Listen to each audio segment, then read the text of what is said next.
नमस्कार, public demand देख रहे हैं आप और मैं हूं आप सबके साथ अनूप। आज सवाल, कानून बड़ा या कुर्बानी। आज पूरा देश इसी एक सवाल के इर्द गिर्द घूम रहा है। आस्था अपनी जगह है और परंपराएं अपनी जगह, लेकिन क्या कुर्बानी वाली परंपरा देश के संविधान और कानून से भी ऊपर है? कतई नहीं। एक तरफ कुर्बानी के नाम पर परंपराओं की दुहाई दी जा रही है, तो दूसरी तरफ कानून की बंदिश है जो सार्वजनिक कुर्बानी को अवैध बता रही है। लेकिन कुछ लोग ऐसे हैं जो खुद को कानून से ऊपर मान रहे हैं और समाज और परंपरा के नाम पर कानून को भी चुनौती दे रहे हैं। लेकिन ये चुनौतियां अब धरी की धरी रह जाएंगी। पश्चिम बंगाल से लेकर दिल्ली तक, उत्तराखंड से महाराष्ट्र तक और यूपी के योगीराज में कानून तोड़ना किसी के लिए काल भी बन सकता है।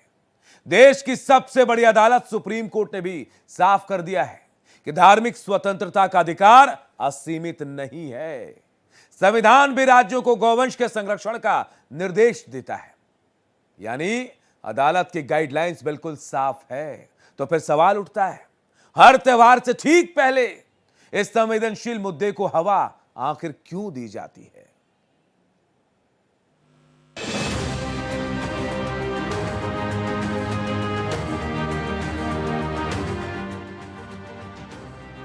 कानून बड़ा या कुर्बानी, देश की सियासत में एक बार फिर गोवंश की सुरक्षा और धार्मिक रीति रिवाज को लेकर आर पार की जंग छिड़ गई है। एक तरफ सरकारों का कड़ा चाबुक है तो दूसरी तरफ बयानों के तीखे तीर।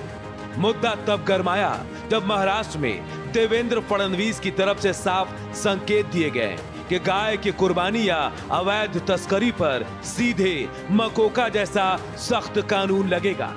दिल्ली से लेकर उत्तर प्रदेश की सीमा तक और देवभूमि उत्तराखंड में धामी सरकार के राज तक गौवंश पर हाथ लगाने वालों के खिलाफ कड़ी कार्रवाई की जा रही है। साफ संदेश है, कानून के दायरे से बाहर कुछ भी मंजूर नहीं। लेकिन इस प्रशासनिक सख्ती के बीच सियासी पारा 7वें आसमान पर पहुंचा। पश्चिम बंगाल में हुमायूं कबीर के बयान पर पलटवार करते हुए बीजेपी नेता अग्निमित्रा पॉल ने सीधी चुनौती दे दी। कह दिया, कुर्बानी करनी है तो मुस्लिम देश जाना होगा। इस एक बयान ने बंगाल से लेकर दिल्ली तक की राजनीति में उबाल ला दिया। मगर सियासत और बयानों से इतर देश का संविधान क्या कहता है? देश की सबसे बड़ी अदालत सुप्रीम कोर्ट पहले ही साफ कर चुकी है कि धार्मिक स्वतंत्रता का अधिकार असीमित नहीं है। सार्वजनिक व्यवस्था और कानून सर्वोपरि है। संविधान का अनुच्छेद 48 भी राज्यों को गोवंश के संरक्षण का निर्देश देता है, यानी आस्था अपनी जगह है लेकिन देश का कानून सबसे ऊपर है। तो सवाल बड़ा है, क्या त्योहारों और परंपराओं को कानून के चश्मे से ही देखा जाना चाहिए? क्या चुनावी नफे नुकसान के लिए इस संवेदनशील मुद्दे को हवा दी जा रही है? और सबसे बड़ा सवाल, जब अदालत की गाइडलाइन साफ है तो इस पर सियासी महाभारत क्यों? Bureau report, Bharat express. तो आज का मुद्दा भी बिल्कुल साफ है आपके टीवी स्क्रीन पर कि कानून बड़ा या कुर्बानी। कुर्बानी बकरीद को लेकर आप सबको पता है, ये वो शब्द जो इस वक्त पूरी भारत में, जी हां पूरे भारत में इसी के इर्द गिर्द राजनीति घूम रही है। सवाल यह है कि कानून जो है, सुप्रीम कोर्ट भी यही कह रहा है कि भाई आपकी धार्मिक स्वतंत्रता जो है वो असीमित नहीं है। लेकिन सवाल यह कि क्या आप कुर्बानी के नाम पर, जी हां कुर्बानी के नाम पर कानून तोड़ेंगे? यही आज हमारा मुद्दा है। एक नंबर फ्लैश और आपकी टीवी स्क्रीन पर, उस नंबर पर आप कॉल करके, फोन करके अपनी राय भी रख सकते हैं कि कुर्बानी जरूरी है कानून। हमारे साथ डॉक्टर अंशु जोशी भी जुड़ गई हैं, राजनीतिक विश्लेषक और बहुत जानकार है। अंशु जी, स्वागत है आपका। अंशु जी, पूरे देश में कुर्बानी शब्द को लेकर एक सियासत से छिड़ी हुई है। पूरे देश में गौवंश को लेकर कहीं ना कहीं संरक्षित भावना है, कानून बना हुआ है कि भाई गौवंश की हत्या नहीं हो सकती है। हुमायूं कबीर जैसे लोग, कोई और भाईजान ये कह रहे हैं कि आप रोक नहीं सकते हमें, 1400 साल पुरानी परंपरा है, आप रोकिएगा मतलब आग से खेलिएगा। अब सवाल यही है कि कानून बड़ा या कुर्बानी बड़ा? अंशु जी, सबसे पहले तो हम ये समझे अनूप जी कि बकरीद पर ये जो बलि की बात कर रहे हैं, जो ये वध की बात कर रहे हैं गोवंश के, कुर्बानी की बात कर रहे हैं वो बकरा ईद, आप संधि विच्छेद करें तो समझ में आता है। और ये सब जो मान्यताओं की बात कर रहे हैं, तो इन मान्यताओं को यदि देखें, इतिहास में झांक करके देखें, तो बकरे, भेड़ या ऊंट जैसे चौपायों की कुर्बानी की परंपरा हमने देखी है। अब भारत जैसे देश में, जिसमें आप जानते हैं कि हिंदू आस्था, हिंदू मान्यताएं किस प्रकार से गोवंश से जुड़ी हुई है, हमारी माँ है वो, और यदि किसी की माँ को आप कुर्बानी के नाम पर लेकर के जाएंगे तो निश्चित तौर पर विरोध होगा। लेकिन यहाँ पर अब मैं इमोशनली या इमोशंस ला करके बात नहीं करती, मैं चलिए यहाँ पर संवैधानिक प्रावधानों की बात करती हूँ, नियम कानून की बात करती हूँ, जिसकी आपने बात की। और बिल्कुल देश में कोई भी कानून से बड़ा नहीं है, तो अपने संवैधानिक प्रावधान है, अपने राज्यों के नीति निर्देशक तत्व हैं, जिनके अनुसार यदि हम देखें तो अनुच्छेद 48 जो है वो कोई भी राज्य गायों को, बछड़ों को, दुधारू मवेशियों को, यानी गोवंश के वध पर रोक लगाने के लिए और कैसे उनमें सुधार किया जा सकता है, उनके आगे ब्रीडिंग के लिए या वो सुरक्षित रह सकें, इसके लिए कदम उठा सकते हैं। और राज्य स्तरीय कानून की यदि मैं बात करूं तो दिल्ली, उत्तर प्रदेश, महाराष्ट्र और हरियाणा जैसे राज्यों में पहले ही कैटल स्लॉटर प्रोहिबिशन एक्ट लागू है, जो गोवंश की हत्या को पूरी तरह से गैर कानूनी बनाते हैं। तो यदि आप कानूनी तौर पर देखें तो गोवंश की हत्या, गोवंश की कुर्बानी जो है वो इलीगल है। और पशु क्रूरता निवारण अधिनियम को अभी हम देखें, पीसीए एक्ट है, तो अवैध रूप से खुले या सार्वजनिक स्थानों पर इनकी कुर्बानी देना इलीगल है। लेकिन इसके बावजूद हम देख रहे हैं कि कुछ वर्षों में ना, बल्कि ये एक हमने देखा है कि एक फैशन सा बन गया है, ये कंपटीशन हो गया अंशु जी कि भाई कौन कितने पैसे में अपनी ताकत और ठसक दिखाने के लिए, कि भाई कौन कितने पैसे में कितना महंगा ये खरीद के ला रहा कुर्बानी के लिए जानवरों को। लाख लाख रुपए, 2-2 लाख रुपए तक, 3 लाख रुपए तक बिकते हैं ऐसे जानवर। निश्चित तौर पर, और ये गोवंश को लेकर के है। मैं फिर कहूंगी यदि हम इस्लामिक मान्यताओं के अनुसार देखें तो मुझे ये बताइए कि जब आप अरब दुनिया में जाते हैं, जिनका अनुसरण हमारे यहाँ के जो इस्लाम को मानने वाले मतावलंबी हैं वो सबसे पहले करते हैं, तो वहां पर किसकी कुर्बानी दी जाती थी? वहां पर ऊंट की, बकरे की, भेड़ की कुर्बानी दिए जाने का हमने चलन देखा है। ये इस्लामिक मान्यता है। तो अब चूंकि हिंदुओं का जिस प्रकार का एक इमोशनल अटैचमेंट, जिस तरह का रिश्ता, एक हमारी धार्मिक मान्यताएं, हमारी इमोशनल मान्यताएं जिस तरह से हमें गौ माता से जोड़ती हैं, वहां से यदि आप गोवंश को उठा करके और उनकी कुर्बानी देना शुरू करेंगे तो न सिर्फ हिंदू इसका विरोध करेगा, ये एक अलग बात हो गई। देखिए ये बिल्कुल अलग टेंजेंट है, ये हमारी एक सांस्कृतिक अस्मिता से, हमारी पहचान से, हमारी धार्मिक आस्थाओं से भी जुड़ी हुई बात है, प्रश्न है। और दूसरी ओर आप देखिए तो फिर ये जो भारत का संविधान है, जिससे बढ़ के कुछ भी नहीं है। यहाँ पर फिर भारतीय संविधान के मैंने आपको क्लॉजेस बताए, मैंने आपको ये सारे जो पशु क्रूरता निवारण अधिनियम और जो ये एंटी स्लॉटर एक कानून है, प्रोहिबिशन एक्ट है, इसकी मैंने आपको बात बताई। तो इससे जोड़ करके देखें तो कानूनी तौर पर भी ये अवैध है, ये गैर कानूनी है। सुप्रीम कोर्ट तो खुद कह रहा है अंशु जी कि जो धार्मिक स्वतंत्रता है वो असीमित नहीं है। ऐसा मत सोचिए कि आप धार्मिक स्वतंत्रता के नाम पर कुछ भी कर लेंगे। ये बड़ा सवाल और बड़ी टिप्पणी सुप्रीम कोर्ट ने की। ये बात भी समझना चाहिए कि भाई अगर किसी आपकी धार्मिक स्वतंत्रता से किसी को परेशानी हो रही है तो आपकी स्वतंत्रता वहीं खत्म हो जाती है। तो इस ध्यान रखना होगा इस बात का निश्चित तौर पर। और मैं तो ये भी कहूंगी अनूप की नियम कानून के साथ पैरेलली मैं एक और यहाँ पर एंगल जोड़ना चाहती हूँ, बिंदु जोड़ना चाहती हूँ कि हमने अपने देश में इस प्रकार के कुछ तथाकथित एनजीओस को भी देखा। आप पेटा जैसे एनजीओस को देखिए कि होली पर उनके बड़े बड़े पोस्टर्स, एडवर्टीजमेंट्स आने शुरू हो जाते हैं कि आप पानी मत व्यर्थ बहाइए, होली मत खेलिए, है ना। और हम हिंदू उस चीज को बड़ी खुशी खुशी अपना भी लेते हैं कि चलो भाई सूखे रोली गुलाल से हम करेंगे टीका, क्योंकि this is not a good thing, पानी को क्यों वेस्ट करना है। दिवाली पर हमसे कहा जाता है पटाखे मत फोड़िए, जानवरों को परेशानी हो जाती है। तो ये जो पेटा जैसे संगठन है, ये गोवंश की कुर्बानी रोकने के लिए क्यों नहीं इस तरह के पोस्टर्स बनाते हैं या इस तरह के कैंपेन्स चलाते हैं? क्योंकि धार्मिक आस्थाओं को ध्यान में रखते हुए इनके, हमारी जो ये गोवंश है, इनके हमारा जो इकोनॉमी को योगदान है उसे ध्यान में रखते हुए, और भारत में भारतीय सांस्कृतिक अस्मिता और मान्यताओं को ध्यान में रखते हुए गोवंश की इस प्रकार से कुर्बानी देना तो बहुत ही अवैध तो है ही है, ये मैं कहूंगी कि बहुत गलत बात है। बहुत अच्छी बात बता दी अंशु जी आपने। और मुझे ऐसा लगता है कि सीखना चाहिए लोगों को, या फिर ऐसे लोग जो पेटा जैसे संस्थान है उनको ऐसे में भी सामने आना चाहिए। भाई इंसान तो इंसान, आप हमें कहते हैं, हम मान लेते हैं हर चीज, लेकिन वहां क्यों नहीं हाँ, मना पाते हैं? लेकिन अब शायद मुझे लगता है मुश्किल हो जाएगा अंशु जी। चाहे आप निश्चित पश्चिम तौर पर। बंगाल की बात कर लें, महाराष्ट्र की बात कर ले, उत्तर प्रदेश की बात कर ले, उत्तराखंड की बात कर ले, अब कानून इतना सख्त है कि अब शायद जो लोग ऐसा कह रहे हैं वो शायद कहीं ना कहीं अपनी पॉलिटिकल या फिर राजनीतिक चमक को बढ़ाने की कोशिश करें, इसके अलावा कुछ भी नहीं है।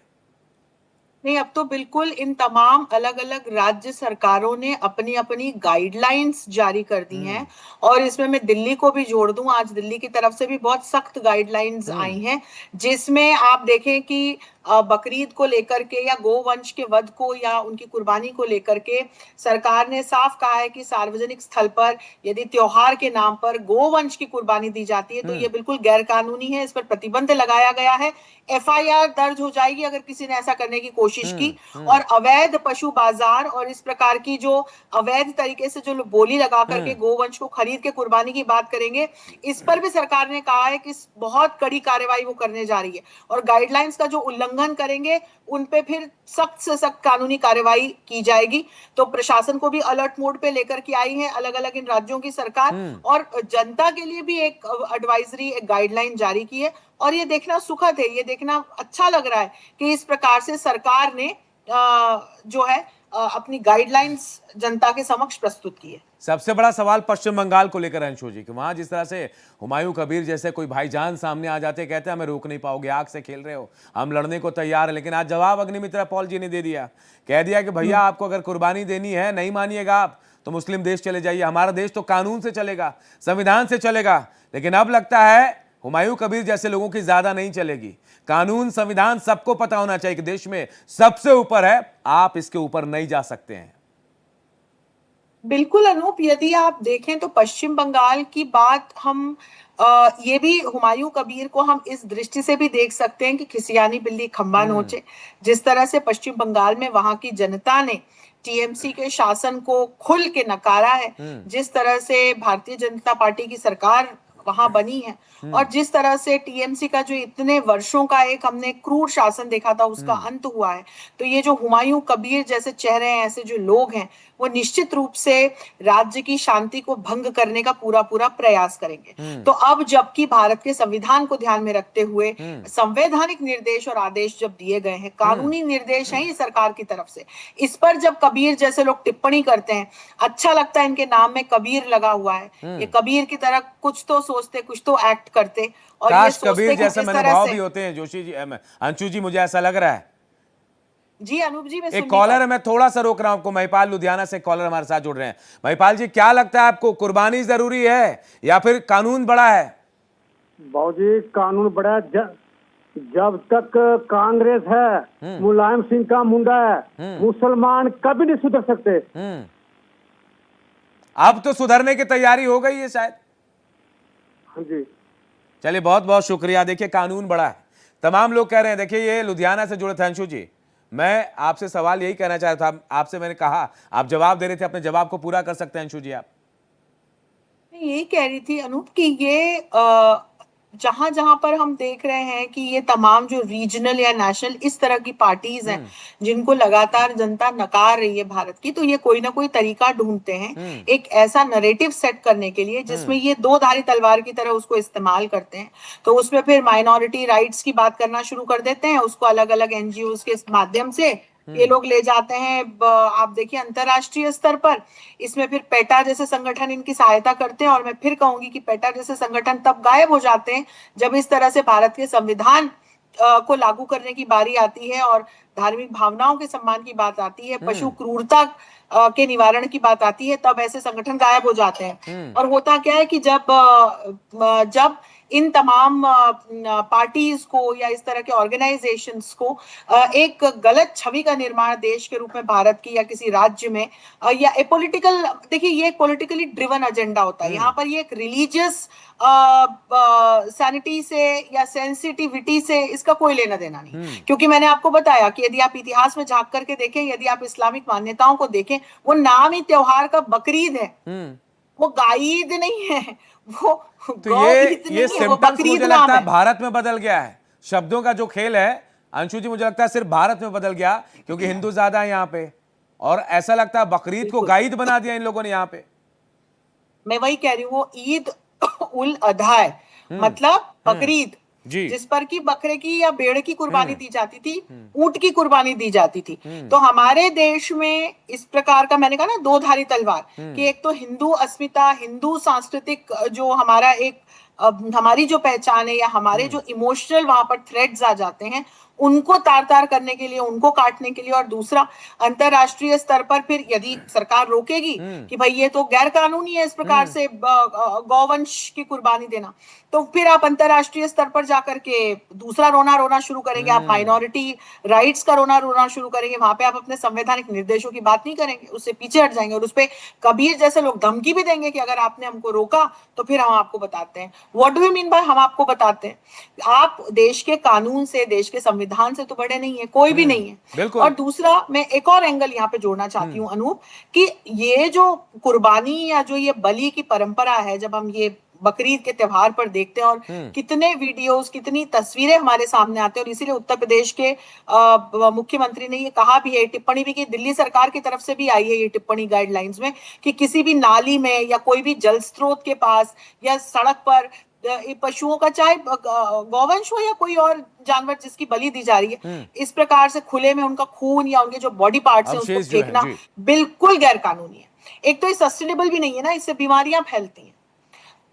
तो ये तमाम एंगल्स ध्यान में रखते हुए अलग अलग राज्य सरकारों ने जो अपने ये संवैधानिक राइट्स का उपयोग किया है, जो भारत के संविधान से, नीति निर्देशक तत्व से जुड़े हुए हैं, अनुच्छेद 48 से जुड़े हुए हैं, तो मुझे नहीं लगता कि इसमें कोई गलत बात है। और मुझे लगता है कि जो मोस्टली, आप जिस देश में रह रहे हैं अंशु जी, वहां के संविधान, वहां के कानून को तो मानना आपकी जिम्मेदारी है, और ये जिम्मेदारी आपके ऊपर है क्योंकि उस देश में आप रह रही हैं। अंशु जी, कुर्बानी के मायने को भी समझना होगा। लोग ये कह रहे हैं कि कुर्बानी का मतलब 4 पैर वाले जानवर की कुर्बानी, लेकिन इस्लाम कहता है कि जो गरीब है वो संभव नहीं कि कुर्बानी दे पाए, और इस्लाम कहता है कि त्याग ही कुर्बानी, त्याग सबसे ज्यादा आपके पास। लेकिन जो लोग समझते हैं कि भाई हमें कुर्बान करना है तो अपने अहम को छोड़ना होगा।